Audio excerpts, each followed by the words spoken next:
Hello students. तो आज हम बीएड फोर्थ सेमेस्टर का फर्स्ट बुक का एक और टॉपिक देखने जा रहे हैं।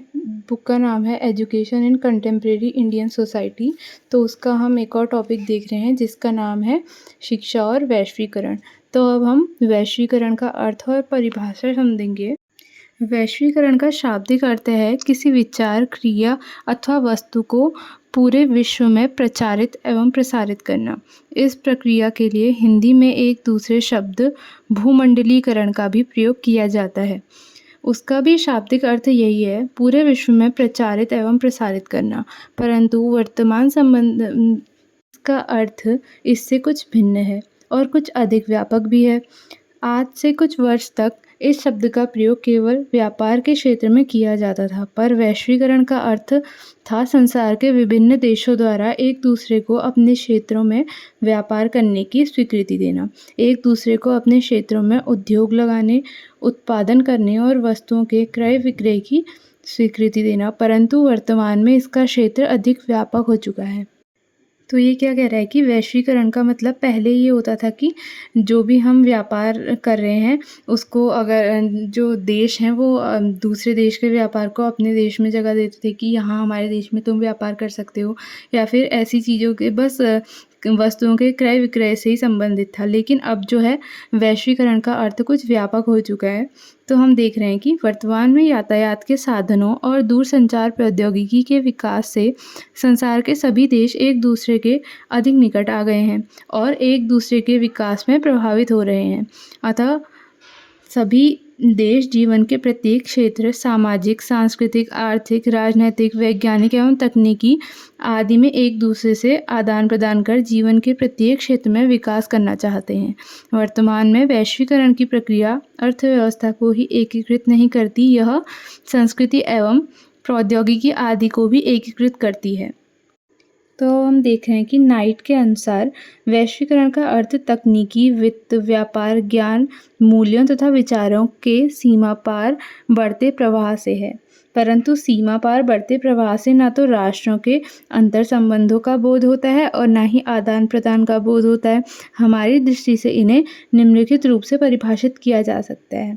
वर्तमान में वैश्वीकरण से तात्पर्य संसार के विभिन्न देशों द्वारा जीवन के प्रत्येक क्षेत्र, सांस्कृतिक, आर्थिक, राजनैतिक, वैज्ञानिक एवं तकनीकी आदि में अंतर संबंध स्थापित कर एक दूसरे से इनका आदान प्रदान करने की प्रक्रिया से है। तो ये क्या कहना चाह रहे हैं कि जैसे पहले हम सिर्फ जो है वस्तुओं के क्रय विक्रय से ही संबंध रखते थे, सिर्फ जो है व्यापार के ही संक्षेप में इसका जो है वैश्वीकरण का मतलब लिया जाता था। लेकिन अब जो है हम तकनीकी रूप से जो है दूसरे देशों से या फिर दूसरी जगहों से इस तरीके से जुड़ गए हैं कि हम वहाँ के मूल्यों को देख रहे हैं, वहाँ के तकनीकी को देख रहे हैं। तो हम भी चाहते हैं कि हमारा देश भी वैसे ही विकसित हो जाए या फिर वैसे ही आगे बढ़े।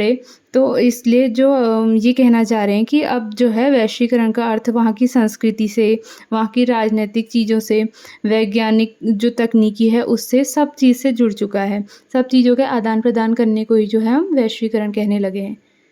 तो अब हम देखेंगे कि वैश्वीकरण का हमारी जो शिक्षा है, भारत की शिक्षा पे उसका क्या प्रभाव पड़ा है। अब प्रभाव या तो उससे लाभ हुए हो सकते हैं या तो कुछ हानियाँ भी हो सकती है। तो अब हम उसके लाभ और हानियों के बारे में पढ़ेंगे। यूँ वर्तमान में भारत में शिक्षा का वैश्वीकरण हो गया है, परंतु इससे हमारे देश को लाभ कम और हानि अधिक होगी। यहाँ भारत के संदर्भ में शिक्षा के वैश्वीकरण के लाभ और हानि जो है प्रस्तुत किए गए हैं। शिक्षा के वैश्वीकरण के गुण। भारत में विदेशी विश्वविद्यालय नए नए पाठ्यक्रम लाएंगे, भारत के लोग उनसे लाभान्वित होंगे। दूसरा, भारत में विदेशी विश्वविद्यालयों के प्रवेश से देशी विदेशी विश्वविद्यालयों के बीच प्रतिस्पर्धा होगी, परिणामतः यहाँ के विश्वविद्यालयों की गुणवत्ता बढ़ेगी। शिक्षा के क्षेत्र में एक दूसरे के चिंतन एवं उपलब्धियों का एक दूसरे को लाभ मिलेगा। विज्ञान और प्रौद्योगिकी के क्षेत्र में भारत और आगे बढ़ेगा और तेजी से आगे बढ़ेगा। शिक्षा के वैश्वीकरण से विदेशी शैक्षिक संस्थाएँ हमारे देश में आएँगी और हमारे देश की शैक्षिक संस्थाएँ दूसरे देशों में जाएँगी। इससे लोग एक-दूसरे की सभ्यता एवं संस्कृति से परिचित होंगे।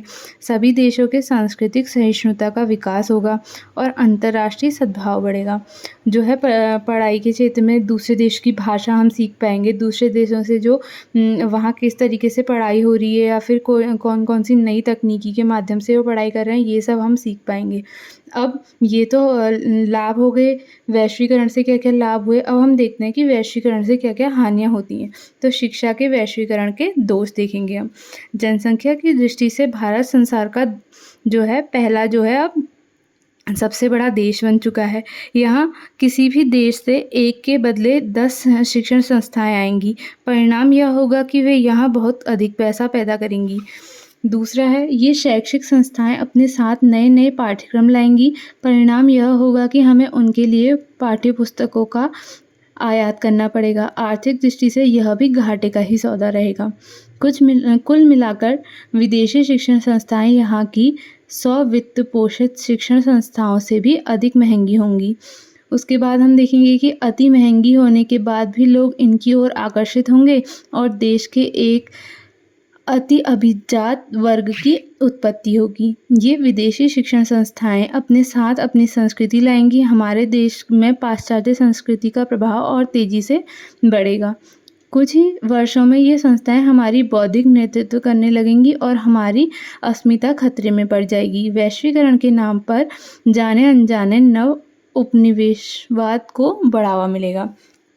तो अगर इसके गुण ये हैं कि हम नई-नई लैंग्वेज सीखेंगे, नई-नई तकनीकी के माध्यम से पढ़ना सीखेंगे, तो वहीं जो है हमें इससे जो है बहुत सारी हानियाँ भी होंगी कि अगर बाहर से कोई तकनीकी हमारे वहाँ आएगी या फिर हम उनके तरीके से पढ़ने लगेंगे तो हमें उनकी पाठ्यपुस्तकों को वहाँ से मँगाना भी पड़ेगा, जो कि जिससे हमें आर्थिक दृष्टि से जो है घाटा हो जाएगा।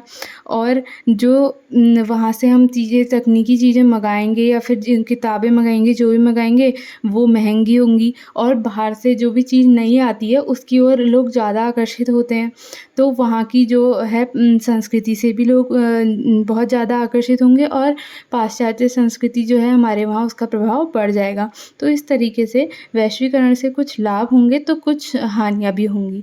तो इस तरीके से हमने यहाँ पर देखा कि वैश्वीकरण क्या होता है और उसके लाभ और हानियाँ क्या-क्या है उससे होने वाली। तो इसी तरीके के अन्य टॉपिकों के लिए लाइक, शेयर एंड सब्सक्राइब।